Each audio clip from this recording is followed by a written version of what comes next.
So students, I hope you are doing well. Welcome to my YouTube channel Maths Maestro.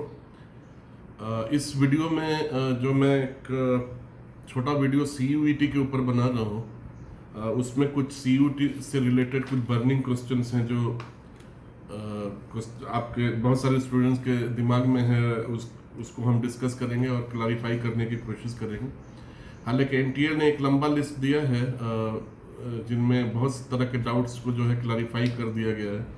उसके अलावा कुछ ऐसी चीज़ें रह जाती हैं जो अभी भी क्लैरिफाइड नहीं है, तो मैंने सोचा कि उसके ऊपर केवल आपसे डिस्कस करते हैं और आपको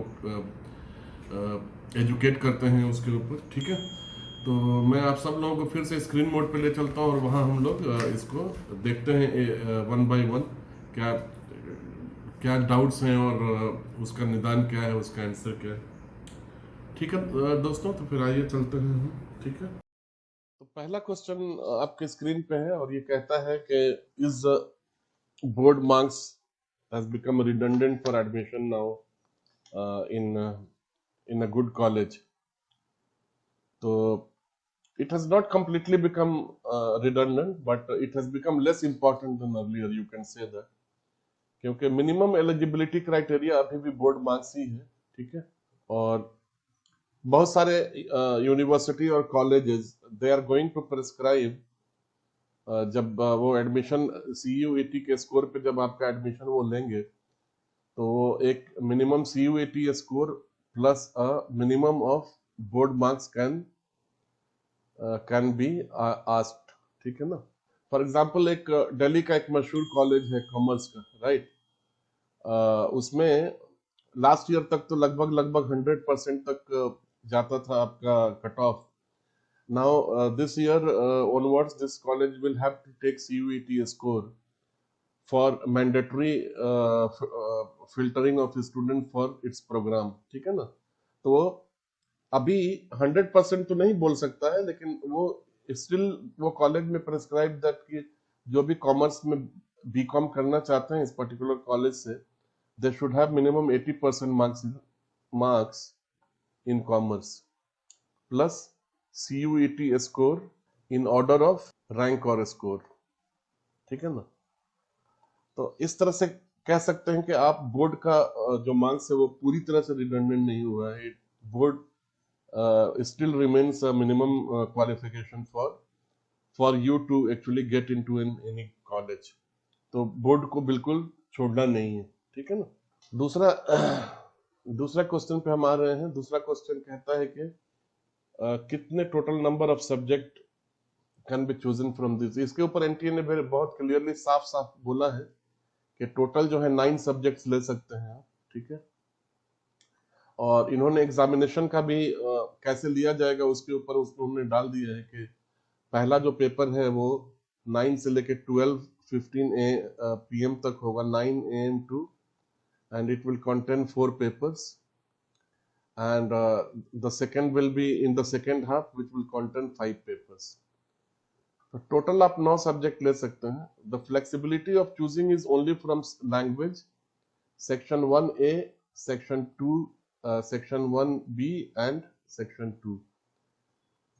इसमें से मैक्सिमम आप 6 ले सकते हैं, इसमें से मैक्सिमम आप 3 ले सकते हैं। Subject to total including section 3, ये एक तो आपको लेना ही लेना है, तो ये टोटल 10 हो जाते हैं, लेकिन this should be maximum 9, it can not be 10। ठीक है, तो अगर मान लीजिए कि आप 3 सब्जेक्ट चूज करना चाहते हैं तो आपको डोमेन में से एक सब्जेक्ट को ड्रॉप करना होगा, और 3 subject, 5 domain and 1 compulsory general test आपको आप चूज कर सकते हैं। ठीक है, now the third question says, third question says the can a student of science choose a domain in arts and commerce। CUET के एग्जाम के लिए आप ऐसा नहीं कर सकते, because you have to choose subject other than your language which is 1A। the subjects must be in your 10+2, यानी कि वही सारे सब्जेक्ट जो आपने 11th और 12th में अपने स्कूल में पढ़ा है, आपको उन्हीं सारे सब्जेक्ट से को चूज करने की फ्लेक्सिबिलिटी है एक्सेप्ट फॉर 1A, राइट।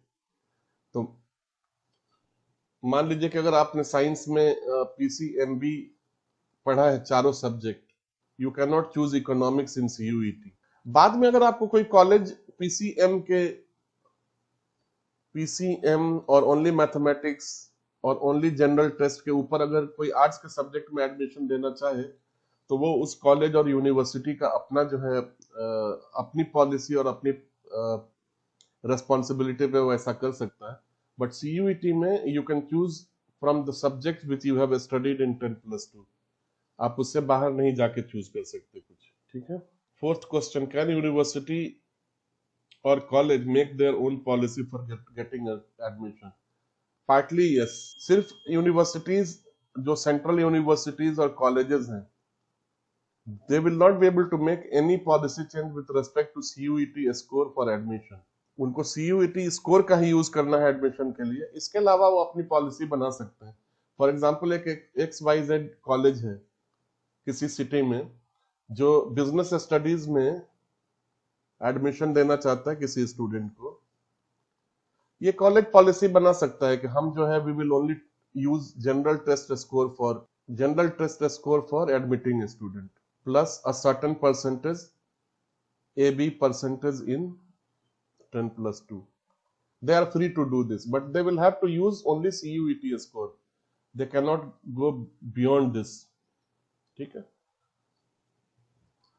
इसी तरह से सपोज कोई कॉलेज है जो बहुत मशहूर है मैथमेटिक्स एजुकेशन के लिए, सेंट्रल यूनिवर्सिटी का पार्ट है और सेंट्रल और मैथमेटिक्स के लिए बहुत मशहूर है। इस कॉलेज के लिए आपने लैंग्वेज में कितना स्कोर किया बिल्कुल इममटेरियल है, तो ये सिर्फ डोमेन कह सकता है कि we need certain score in maths only, और इसके बेसिस पे वो एडमिशन दे सकता है। तो इस तरह की जो पॉलिसीज हैं वो बना सकता है।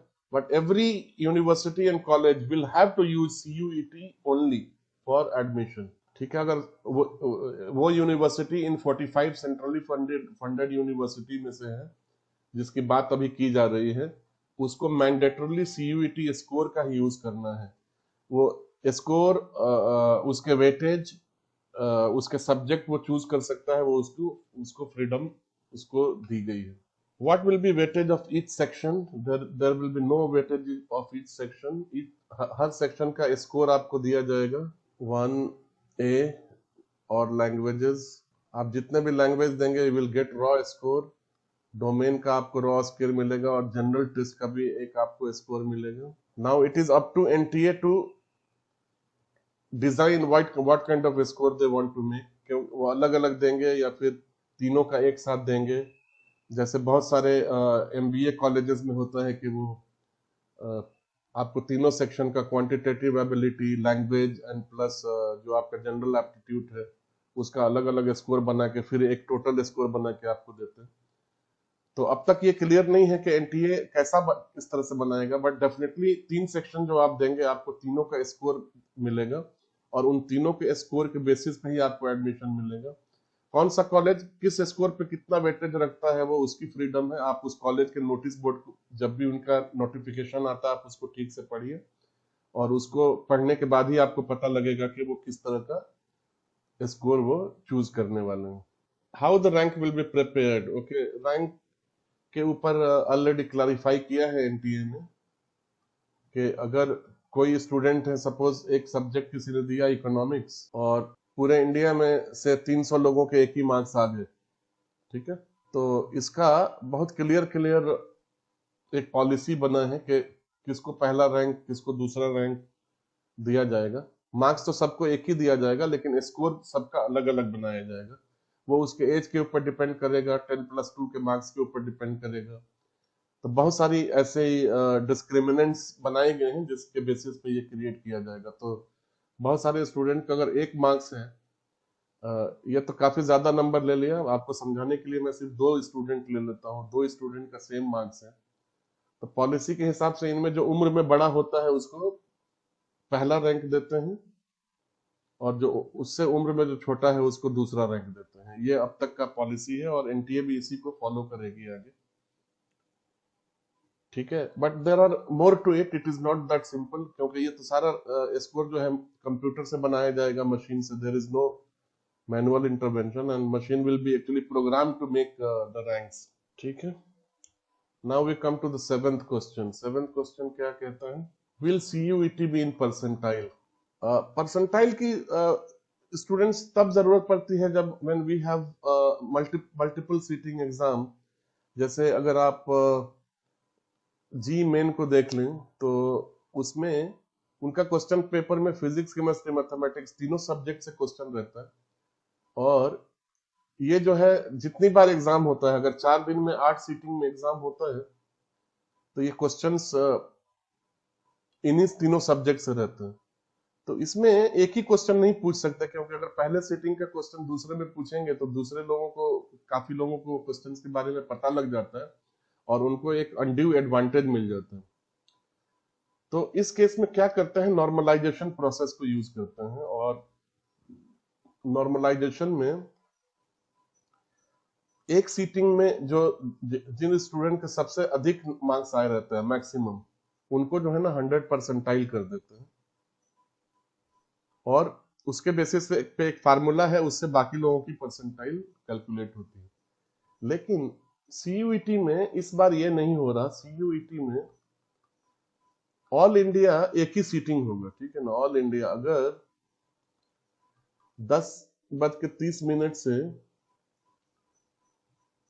सपोज 10:30 से 11:15 तक इंग्लिश का पेपर होना है फर्स्ट फोरनून में, ओके। पूरे इंडिया में इसी टाइम में होगा, तो इसीलिए वो कॉन्फ्लिक्ट यहाँ पे नहीं अराइज होगा जो मल्टीपल सीटिंग एग्जाम में होता है। तो इस बार मुझे नहीं लगता है कि परसेंटाइल में होगा। Actually there could be a raw score plus rank, और आप कह सकते हैं NTA स्कोर। ये कैसा बनता है ये मैं आपको दिखाता हूँ एक छोटे से इसमें। ये आप देख सकते हैं, ये एक एग्जामिनेशन का मैंने एक फॉर्मेट डाला है जो NTA ही कंडक्ट कराती है, ओके। इसमें क्या रहता है, ये NTA का स्कोर रहता है, ये आपका स्कोर रहेगा। जो भी आपका एग्जाम होगा तो यहाँ पे वो चीजें दी जाएगी। यहाँ पे CUET स्कोर दिया जाएगा, मार्क्स 100 आउट ऑफ 100 दिया जाएगा। अभी ये पता नहीं है कि NTA जो है वो सारे सब्जेक्ट को ये मिला के स्कोर बनाएगा या ऐसा ऐसा जितने सब्जेक्ट देंगे हर सब्जेक्ट के लिए ऐसा ही फॉर्मेट एक देगा। और जैसे यहाँ पे आपने दिया लैंग्वेज, तो हो सकता है कि ये पहला वाला लैंग्वेज हो, और इसमें जो मार्क्स है वो मार्क्स आउट ऑफ 100 यहाँ पे दिया है, तो जाहिर है कि इसमें आउट ऑफ 100 नहीं होगा। इसमें जो सेक्शन 1 है उसमें 40 मार्क्स मेरे ख्याल में बोला गया है, तो मार्क्स आउट ऑफ 40 यहाँ पे आपका से मान लीजिए कि 35 है, और क्वालिफाइंग मार्क्स यहाँ पे से 20 है, EWS के लिए 18 है, SC ST के लिए जो है 16 है, ऐसे दिया है। और इस मार्क्स के ऊपर फिर ये स्कोर बना के आपको देगा। स्कोर यूजुअली वो थाउजेंड्स में बनाते हैं, यानी कि 1000 में बनाते हैं। तो अगर मान लीजिए कि 40 में आपने 30 मार्क्स है, तो हो सकता है कि आपका स्कोर कुछ 875 ऐसा है। और यही स्कोर का यूज जो है ना सारे कॉलेजेस करेंगे। इसी तरह से यहाँ पे डोमेन सब्जेक्ट है। आप अगर डोमेन में मान लीजिए कि आपने फिजिक्स लिया है, तो फिजिक्स का भी एक ऐसा ही बन जाएगा। फिजिक्स का एक CUET स्कोर बन जाएगा, एक टोटल कितने का था वो बन जाएगा, उसमें आपने कितना स्कोर किया और क्वालिफाइंग मार्क्स कितने हैं। और इसमें all India rank in this paper आपका कितना है। अगर मान लीजिए कि आपने 35 मार्क्स किया और आपका 125वां रैंक है, तो यहाँ पे 125 लिख देगा। टोटल नंबर ऑफ कैंडिडेट मान लीजिए 66,000 अप्लाई किए हैं, तो 66,000 लिख देगा।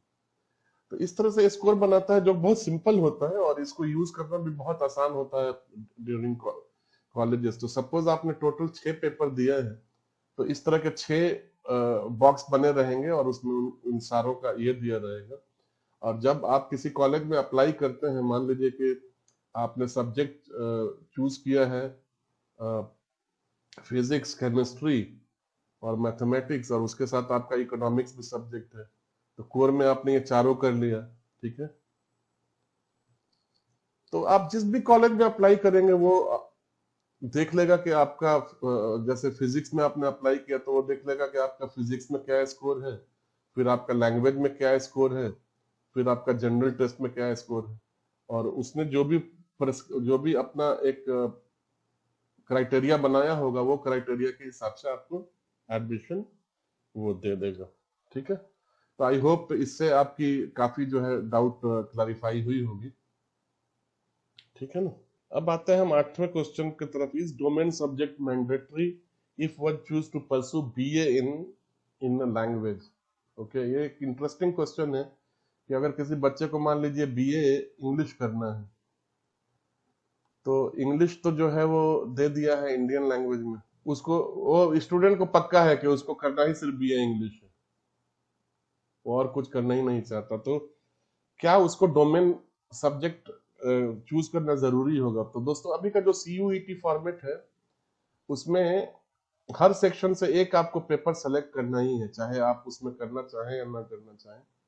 तो अगर आप बीए इंग्लिश करना चाहें तो आप लैंग्वेज में इंग्लिश कर लीजिए सेलेक्ट, और डोमेन में अगर 10+2 में आपने अगर कोई सब्जेक्ट इंग्लिश के अलावा रखा है, सपोज हिस्ट्री हो गया, सिविक्स हो गया, या psychology, philosophy, whatever subject is there, you have to choose at least one subject. ठीक है ना। और यहाँ पे आपको जनरल टेस्ट भी जो है मस्ट है, आपको चूज करना ही है। ठीक है ना।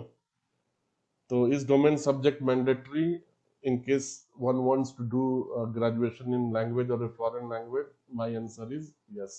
What all a score card of CUET में contain? अभी आपको दिखाया मैं CUET का स्कोर कार्ड इसके जस्ट पहले वाले इसमें सेगमेंट में कि क्या क्या उसमें हो सकता है। तो इसमें ये सारी चीजें हो सकती हैं। CUET का स्कोर हो सकता है आपका टोटल मार्क्स कितना आया है, जितना भी मार्क्स आपका रहेगा वो maximum out of what ever you have scored, all India rank उस पेपर में आपका कितना है, कितने स्टूडेंट उस पेपर में अपीयर हुए, जनरल क्वालिफाइंग मार्क्स कितना रखा है एनटीए ने बेस्ड ऑन द परफॉर्मेंस, वो सारी चीजें रहेंगी। और डेफिनेटली उस सब्जेक्ट में आपका स्कोर रहेगा जिसको इन्फर करके कॉलेजेस या यूनिवर्सिटीज आपको एडमिशन देंगे। ठीक है दोस्तों, तो मेरे पास इतने ही क्वेश्चन थे, तो मैंने अपने तरफ से पूरी कोशिश की कि इसका काफी एक्सप्लेनेटरी आपको आंसर दिया जाए। आई होप आपको ये सब समझ में आया होगा। कुछ डाउट है तो आप मेरे से जरूर पूछिए, कमेंट बॉक्स पे जाके कमेंट कीजिए। और जाते जाते मैं आपको बोलता चलूं कि आप मेरे चैनल को सब्सक्राइब करना मत भूलिए। ठीक है, हालांकि मेरा चैनल मैथमेटिक्स एजुकेशन को कमिटेड है, उसको समर्पित है, लेकिन मैं बीच बीच में ऐसे सब्जेक्ट को भी के ऊपर भी वीडियो बनाता हूं जो जिससे आपको इंफॉर्मेशन मिलता रहे। ठीक है ना।